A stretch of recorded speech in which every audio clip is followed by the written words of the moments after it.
683 candidates जिनकी किस्मत का फैसला, जिनकी एक तरीके से हम कह सकते हैं कि प्रतिष्ठा जो है वो ईवीएम में कैद हो जाएगी और इंतजार अब रहेगा 23 नवंबर का।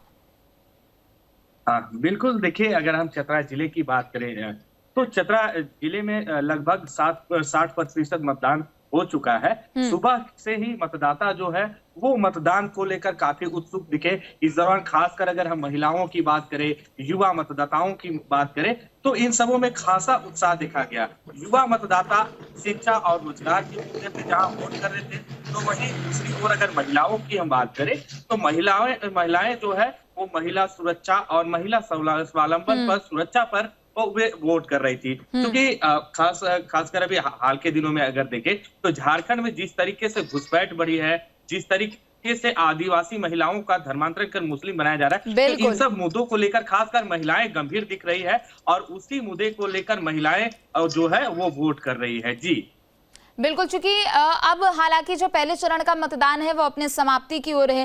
विकास, किस तरीके की व्यवस्थाएं यहाँ पर केंद्रों के बाहर की गई थी और अंतिम समय में क्या अभी भी मतदाताओं का आना जाना लगा हुआ है? बिल्कुल। देखिए, चूंकि अब समय की अगर हम बात करें तो समय अब अंतिम होने को है, इसलिए जो मतदान कर्मी है अब वो अपने जो मतदान ईवीएम मशीन है और जो तमाम जो सेटअप है उसको समेटने में लगे हैं। चूंकि अब काफी शाम भी ढल गया है इन क्षेत्रों में, तो इन क्षेत्रों में अब मतदाता मतदान केंद्र में आना बंद कर दिए हैं। इसलिए मतदान कर्मी अपने जितना भी ईवीएम का सेटअप है उसको समेट रहे हैं। इसके अलावा अगर हम बात करें जिला प्रशासन की ओर से मतदान केंद्रों में व्यवस्था की, तो मतदान केंद्रों में खासकर मतदाताओं की सुरक्षा को लेकर, इसके साथ ही मतदाताओं को कोई परेशानी नहीं हो, इसको लेकर काफी कड़े इंतजाम करवाए गए थे। इसके अलावा इसकी मॉनिटरिंग जो है वो डायरेक्ट डीसी और जिले के पुलिस अधीक्षक कर रहे थे, ताकि जो लोग वोट करने आ रहे हैं उनकी विधि व्यवस्था में किसी भी प्रकार की गड़बड़ी नहीं हो। जी बिल्कुल विकास, आप बने रहे, लौटेंगे आपके पास और भी अधिक जानकारी लेंगे। तो देखिए, कुछ ही समय का अब वक्त बाकी है, हालांकि समाप्ति की ओर है आज पहले चरण का जो मतदान है। सुशील भी हमारे साथ गुमला से जुड़ चुके हैं। सुशील, गुमला में अंतिम समय में किस तरीके की तस्वीरें देखने को मिल रही है और क्या जानकारी आपके पास? बता दूं कि गुमला के सभी बूथों पर काफी खूबसूरत तस्वीर देखने को मिल रही है और 5 बजे से कुछ समय पहले तक ही मतदान का पूरी तरह से हर जगह पर संपन्न हो गया और लोगों की अच्छी खासी भीड़ देखने को मिली। तो ऐसे में स्पष्ट कहा जा सकता है कि कल ही डीसी एसपी ने संयुक्त रूप से प्रेस वार्ता करके कहा था कि इस बार चुनाव को शांतिपूर्ण ढंग से संपन्न करवाया जाएगा। तो ये चुनाव शांतिपूर्ण ढंग से संपन्न हो गया। अभी हम जहाँ मौजूद है लूथरन हाई स्कूल पर बूथ पर मौजूद है। यहाँ 3 बूथ बनाया गया और तीनों बूथों में लगभग 64% के आसपास पोलिंग हुई है और ओवरऑल अगर हम बात करें, जो हमारे सूत्र बता रहे हैं, लगभग 70% के आसपास पोलिंग पूरे जिले में मानी जा रही है। कहीं किसी प्रकार से कोई अप्रिय घटना नहीं घटी है। क्योंकि आप इस बात को समझ सकते हैं कि गुमला वही जिला रहा है जहां नक्सलियों का गढ़ माना जाता था। उसके बावजूद भी शांतिपूर्ण से चुनाव संपन्न होना निश्चित रूप से कहीं ना कहीं एक बेहतर लोकतंत्र की ओर इशारा करता है। और जो मतदान कर्मी यहाँ मौजूद है अब वो ईवीएम को सील करने की प्रक्रिया में लग गए हैं। जी प्रीति। बिल्कुल सुशील, और साथ ही ये भी बताइएगा कि संवेदनशील और अति संवेदनशील क्षेत्रों में किस तरीके की यहाँ पर तैयारियां थी प्रशासन की ओर से? हालांकि चुनाव के समय अक्सर देखा जाता है कि ईवीएम को लेकर कई सवाल यहाँ पर खड़े किए जाते हैं या फिर जो मतदाता पहुंचते हैं उनकी भी तरफ से किसी भी प्रकार की व्यवस्थाओं को लेकर खेद जताया जाता है। कई बार हमने झड़प की भी तस्वीरें देखी है। तो क्या ऐसी कुछ यहाँ पर आशंकाएं देखी गई थी? क्या ऐसा कुछ यहाँ पर हुआ? और विवाद की बातें सामने नहीं आई, लेकिन कुछ इलाकों में जो पहले से ही लग रहा था, जहां पर लोग रोड नहीं तो वोट नहीं के नारे लगा रहे थे, वहां पर लोगों ने वोट का बहिष्कार किया था। लेकिन प्रशासन के समझाने के बाद उन लोगों को कहीं ना कहीं शांत कर लिया गया और लोगों ने वोट किया। और जहां तक बात है संवेदनशील और अति संवेदनशील बूथों की बात है, तो प्रीति मैं आपको बता दूं कि गुमला जिला के सिसई और बिशुनपुर विधानसभा क्षेत्र में कई ऐसे बूथ है जहां पर हेली ड्रॉप करवा के वहां पर कर्मियों को भेजा गया था। तो वैसे कर्मियों को कल वापसी किया जाएगा। साथ ही साथ कई ऐसे दुर्गम इलाके हैं जहां से पुलिसकर्मी एहतियातन, हालांकि ऐसी कोई सुरक्षा को लेकर कोई सवाल खड़े नहीं है, बावजूद इसके एहतियातन उन्हें क्लस्टर पर रखा जाएगा और कल सुबह उनकी वापसी होगी। लेकिन अधिकांश बूथों की बात करें तो वो कर्मी आज के रात के 11 बजे तक या 10 बजे तक वो पॉलिटेक्निक कॉलेज स्थित जो वज्रगिरी बनाया गया वहां पर ले आया जाएगा और वहां पर प्रशासनिक पदाधिकारी की मौजूदगी में पूरे तरीके से वज्रगिरी के अंदर तमाम ईवीएम को सील करने की प्रक्रिया की जाएगी। तो ऐसे में स्पष्ट कहा जा सकता है कि गुमला जिला को लेकर जो संशय बना हुआ रहता है, इस बार गुमला एसपी और डीसी की जितनी प्रशंसा की जाए निश्चित रूप से कम होगी। डीसी और एसपी ने जो फील्डिंग किया था, जो दावा किया था वो पूरी तरह से फलीभूत होता हुआ नजर आ रहा है। मौसम भी इस बार साथ दिया है, ज्यादा गर्मी नहीं थी, ज्यादा ठंडा भी नहीं था। ऐसे में पोलिंग अच्छे तरह से हुआ है। लगभग 70% पोलिंग होना अब तक के गुमला के इतिहास का सबसे बेहतर पोलिंग माना जा सकता है। और लोगों में भी उत्साह है, जो प्रशासनिक तंत्र लगा था उन्हें भी लग रहा है कि दिन भर वो परेशान थे, लेकिन पोलिंग परसेंटेज बेहतर होने के कारण उनके चेहरे पर भी खुशी देखने को मिल रही है। जी प्रीति। बिल्कुल सुशील, आप बने रहिए, लौटेंगे आपके पास और भी अधिक जानकारी के लिए। सूरज भी हमारे साथ रांची से जुड़ चुके हैं। सबसे पहले सूरज का रुख कर लेंगे। सूरज, चूंकि देखिए अब वोटिंग प्रक्रिया समाप्त हो चुकी है और पहले चरण का जो मतदान है वो भी समाप्त हो चुका है। 683 उम्मीदवार, उनकी किस्मत का फैसला क्या उनके पक्ष में होगा वो ईवीएम में अब कैद हो चुका है और सभी को बस इंतजार रहेगा तो 23 नवंबर का। किस तरीके की तस्वीरें, कैसी अंतिम चरण में यहाँ पर तस्वीरें देखने को मिली, जनता में कितना उत्साह दिखा, तमाम बातें बताइए।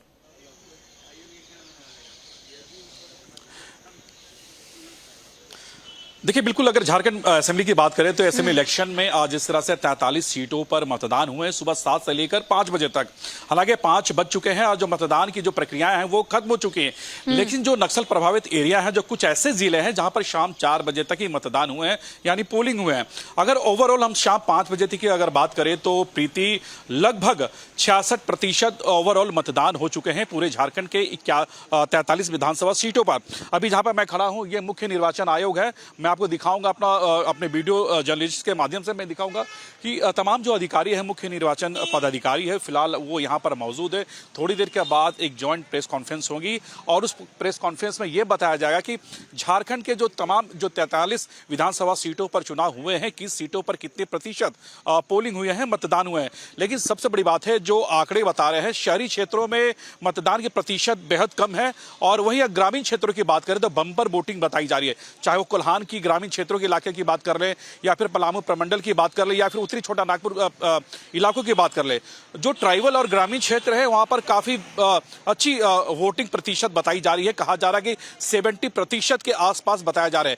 लेकिन जहां तक शहरी क्षेत्र है, शहरी क्षेत्रों की अगर बात करें, चाहे वो रांची हो या फिर अन्य जो शहरी इलाके, वहां पर जो मतदान की जो प्रतिशत है, वोटिंग की जो प्रतिशत है वो कम बताई जा रही है। हालांकि रांची की अगर बात करें तो रांची में जितने लोगों ने अनुमान लगाया थे या फिर चुनाव आयोग ने अनुमान लगाई थी, उस अनुमान के तहत प्रतिशत काफी कम बताया जा रहा है। तो कहीं ना कहीं जो उत्साह है ग्रामीण क्षेत्रों में देखने को मिले हैं। ग्रामीण क्षेत्रों के जो लोग हैं, जो मतदाता है, वो बढ़ चढ़ कर भाग लिए हैं और यही एक नतीजा है कि ग्रामीण क्षेत्रों में बम्पर वोटिंग बताई जा रही है। हालांकि देखिए, अगर हम इस चुनाव की बात करें तो पहले फेज आज शांतिपूर्ण संपन्न हो चुकी है, क्योंकि निर्वाचन आयोग की तरफ से पूरी तैयारियां कर रखी गई थी। इसके अलावा जो जिला बल हो या फिर सेंट्रल पुलिस फोर्सेस हो या फिर पैरामिलिट्री हो, लगातार आज का जो पहला फेज का जो इलेक्शन था उनकी एक बड़ी जिम्मेवारी थी और अपने जो कर्तव्य है वो उन्होंने पूरी तरह से निभाया है।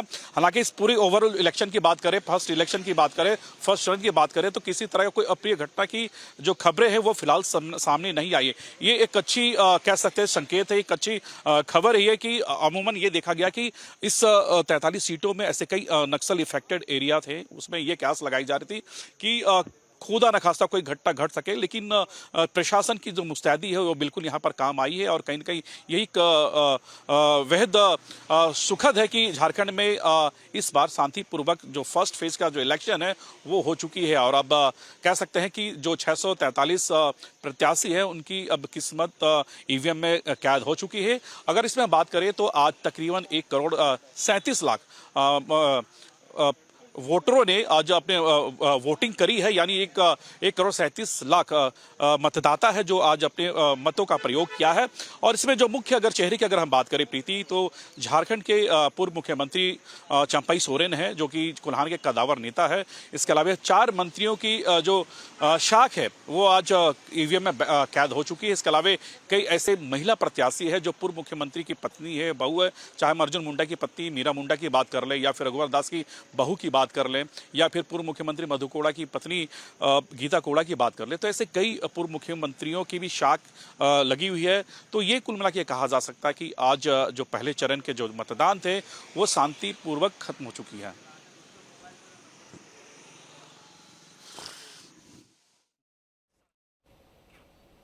धीरेन्द्र, आप तक आवाज पहुंच रही है मेरी?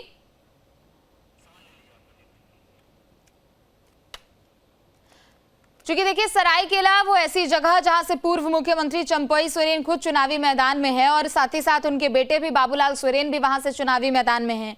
दिन भर की क्या चहलकदमी वहां पर रही, क्या मुद्दे रहे, जनता किन किन मुद्दों को लेकर मतदान केंद्रों तक पहुंच रही थी, और अब फिलहाल चूंकि वोटिंग समाप्त हो चुकी है, अब कैसी तस्वीरें? जी प्रीति, देखिए जो है कि सरायकेला विधानसभा फिलहाल जो कि इस बार विधानसभा है जहाँ पे जो है कि झारखंड मुक्ति मोर्चा छोड़ के बीजेपी का जो दामन थामे है चंपई सोरेन जी, वो मैं चुनावी मैदान पे थे और उनका प्रतिद्वंदी जो था उनके जो पिछले बार भी जो उनके टक्कर में थे गणेश माली झारखंड मुक्ति मोर्चा से इस बार हैं, जो पिछली बार वो बीजेपी से थे। देखा जाए कि दोनों की टक्कर जो है कि पिछले बार भी थी और इस बार भी दोनों का टक्कर हुआ है। और वोटिंग की अगर बात करें तो वोटिंग जो है कि इस बार बहुत अच्छा हुआ कि 75% सरायकेला खरसवां विधानसभा में जो और ईचागढ़ मिला के जो है कि 75% वोटिंग हुई है, शांतिपूर्ण वोटिंग हुई है। प्रशासन जो है कि काफी मुस्तैद थे, जगह जगह पे जो है कि मेडिकल की टीम जो है कि कई ऐसे बुजुर्ग जो मतदाता थे उनको व्हीलचेयर के माध्यम से लोगों को बूथ तक पहुंचाया गया, लोगों उनका वोटिंग करवाया गया और बहुत शांतिपूर्ण तरीके से जो है कि इस बार सरायकेला विधानसभा या फिर खरसवां विधानसभा हो या फिर ईचागढ़ विधानसभा हो, इन तीनों विधानसभा पे जो कि शांतिपूर्ण तरीके से मतदान हुआ है। थोड़ा बहुत अगर देखा जाए तो खरसवां विधानसभा क्षेत्र है जो नक्सलाइट क्षेत्र है, जो नक्सली जो है कि वहां पे जो है कि मतदान के लेकर थोड़ा सा विलम्ब हुआ था, परसेंटेज की कमी हुई थी, लेकिन शाम तक जो है कि देखा जाए तो शाम तक जो है कि परसेंटेज जो है कि वहां पे अच्छी हुई है, वहां पे वोटिंग अच्छा हुआ है। फिलहाल जो कि अगर पूरे तीनों विधानसभा मिला के 75% इस बार जो है कि वोटिंग हुई है। पिछला विधानसभा चुनाव से इस बार की परसेंटेज बढ़ी है और फिलहाल जो कि सभी जो कि प्रत्याशियों के ईवीएम में अभी सबकी कैद हो चुकी है। अब 23 तारीख का इंतजार है लोगों को, उसके बाद ही जो कि पता चलेगा कि कौन किस पर कितनी वोट मिली है। जी और धीरेन्द्र, साथ ही आप ये भी बताइए कि कौन कौन से वो मुद्दे हैं जो जनता मतदान केंद्रों तक उन मुद्दों को लेकर पहुंचे। चूंकि देखिए अब तो पहले चरण का मतदान हो चुका है, अब सिर्फ दूसरे चरण को लेकर भी लोगों को इंतजार रहेगा जहां जहां पर वोटिंग होगी। लेकिन क्या वो मुद्दे सरायकेला की बात करें तो यहां पर हावी होते हुए भी लोगों के बीच में नजर आए हैं, और दोनों ही प्रत्याशियों के लिहाज से चूंकि एक लंबा चौड़ा राजनीतिक इतिहास यहां पर चंपई सोरेन का भी रहा है, पिछले 7 से 8 बार से वो लगातार उसी क्षेत्र से विधायक चुनते हुए आ रहे हैं। तो क्या यहाँ पर एक पूर्व मुख्यमंत्री वाला जो टैग उनके ऊपर लगा है और उनका जेएमएम से बीजेपी में आ जाना, ये एक बड़ा मुद्दा वहां पर जनता के बीच में नजर आ रहा है, या फिर रोजगार हो, पलायन हो, इन तमाम अलग अलग मुद्दों को लेकर जनता पहुंच रही है वोट डालने के लिए? प्रीति, देखिए इस विधानसभा की अगर सरायकेला विधानसभा की अगर हम बात करें तो सरायकेला विधानसभा में थोड़ा लोगों को नाराजगी जरूर है, क्योंकि जो कि चंपई सोरेन विधायक से लेके मंत्री बने, उसके बाद मुख्यमंत्री भी बने और लोगों की जो है कि यहाँ इस सरायकेला विधानसभा में लगभग 1700 ऐसे औद्योगिक क्षेत्र है जिसमें 1700 कंपनियां हैं। वहां पे जो है कि इतना कंपनी होने के बावजूद लोगों को रोजगार सही नहीं मिला। लोगों को इस बात की भी नाराजगी है क्योंकि बहुत सारा ऐसे लोग हैं जो अभी भी पलायन करते हैं, सरायकेला छोड़ के जो है कि दूसरे राज्य में जाते हैं, नौकरी करते हैं। इस बात को लेकर थोड़ा सा लोगों को नाराजगी है। इस बार जो है कि चंपई सोरेन पे थोड़ा सा जो कि जनता नाराजगी दिखाए हैं, और जो है कि रोजगार जाके बाकी अगर सड़क हो या फिर बिजली हो, इससे कई सारे मुद्दे हैं जिस लोगों को नाराजगी है, क्योंकि आदित्यपुर एक ऐसा क्षेत्र है जहाँ पे ज्यादातर पानी की दिक्कत होती है, लेकिन लंबे समय के बाद भी आज तक पानी का सुविधा जो है वो नहीं दे पाए। लोगों को इस बात की भी नाराजगी है। लोग जो कि इस बार बदलाव का मूड में थे, लेकिन अब देखने वाली बात है क्योंकि पिछले बार भी बदलाव के मूड पे झारखंड मुक्ति मोर्चा को जो है कि चुने थे और झारखंड मुक्ति मोर्चा के विधायक चंपई सोरेन रहे थे, जिसके बाद से मंत्री बने और मुख्यमंत्री बने। इस बार जो है कि लोग जो कि बदलाव के मूड में थे, लेकिन देखा जाए तो कि बदलाव तो करेंगे, लेकिन सीधी बात फिर चंपई सोरेन के पक्ष में भी आ जाती है अगर बदलाव करते हैं, क्योंकि झारखंड मुक्ति मोर्चा से अगर बीजेपी में बदलाव करते हैं तो चंपई सोरेन पे आती है। अब लोगों का जो कि इस बात पे गुस्सा है कि जो कि फिर वही जो कि विधायक अगर हम चुनते हैं तो आगे जो कि जो हमें सुविधा नहीं मिले तो शायद वो सुविधा फिर जैसे कि तैसे रहेगी। ठीक है, बिल्कुल धीरेन्द्र, आप बने रहे। चलिए ठीक है, सुशील भी हमारे साथ लगातार गुमला से बने हुए। सुशील, आपका रुख करते हुए, चूंकि देखिए गुमला हो, चतरा हो, चाईबासा हो या फिर सिमडेगा हो, ये तमाम ऐसे ऐसे इलाके हैं जो कि एक समय में यहाँ पर नक्सल प्रभावित हुआ करते थे। हालांकि पिछले कुछ समय के मुकाबले अगर अभी झारखंड की मौजूदा परिस्थिति देखी जाए तो यहाँ पर ये जो आशंकाएं थी, चाहे वो नक्सली हमले को लेकर हो या फिर किसी भी तरीके की गतिविधियों को लेकर हो, साल दर साल चुनाव दर चुनाव हमने इसको बदलते हुए भी देखा है। लेकिन गुमला की अगर यहाँ पर खास तौर पर बात करें, क्योंकि यहाँ का जो जातीय समीकरण है वो भी अपने आप में काफी ज्यादा महत्वपूर्ण है। यहाँ पर अच्छी खासी आबादी आदिवासियों की जरूर है यहाँ पर, लेकिन एक बहुत बड़ी समस्या यहाँ पर पलायन की भी है। यानी अगर आदिवासी यहाँ से दूसरे क्षेत्र की ओर पलायन करते हैं, यहाँ से दूसरे क्षेत्र की ओर निकलते हैं, तो कहीं ना कहीं उसका सीधा असर वहां के वोट बैंक पर भी पड़ता है।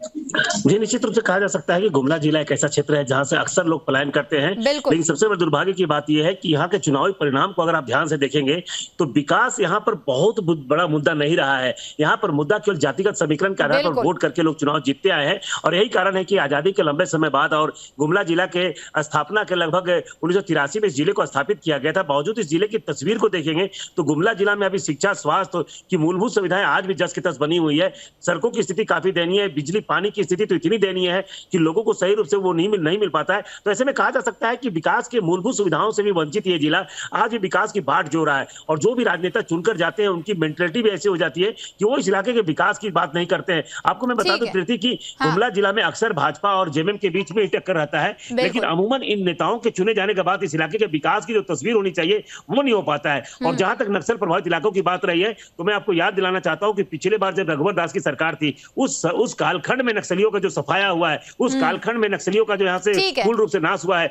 वही परिणाम है कि आज जो बिल्कुल। और ये एक अच्छा संदेश भी है कि झारखंड जिसे लोग पहले नक्सल प्रभावित इलाकों को देखते हुए समझते भी थे और वहां पर इतनी बड़ी संख्या में, इतने बड़े परसेंटेज में वोटिंग हो रही है, तो निश्चित तौर पर यहाँ पर एक लोगों के अधिकार को भी लेकर बात की जाएगी। आप बने रहे। बहरहाल सूरज का रुख करते हुए, सूरज, रांची विधानसभा क्षेत्र, एक तरफ सीपी सिंह विधायक, दूसरी तरफ महुआ मांझी जो कि बहुत बड़ी लीडर है, दूसरी तरफ अगर मौजूदा मुख्यमंत्री और पूर्व मुख्यमंत्री के लिहाज से बात करें, हेमंत सोरेन पर हमने देखा पिछले कुछ सालों में एक के बाद एक तमाम आरोप लगते हैं। चंपई सोरेन विधायक, फिर उसके बाद उनको परिवहन मंत्रालय दे दिया जाता है, फिर उसके बाद वो मुख्यमंत्री बनते हैं और बीजेपी ने इसी मुद्दे को भुनाया है और ताकि बीजेपी ने उन्हीं फेस को आगे भी रखा है और पूरा चुनाव का जो आधार था वो भी कहीं ना कहीं बीजेपी ने बदल दिया।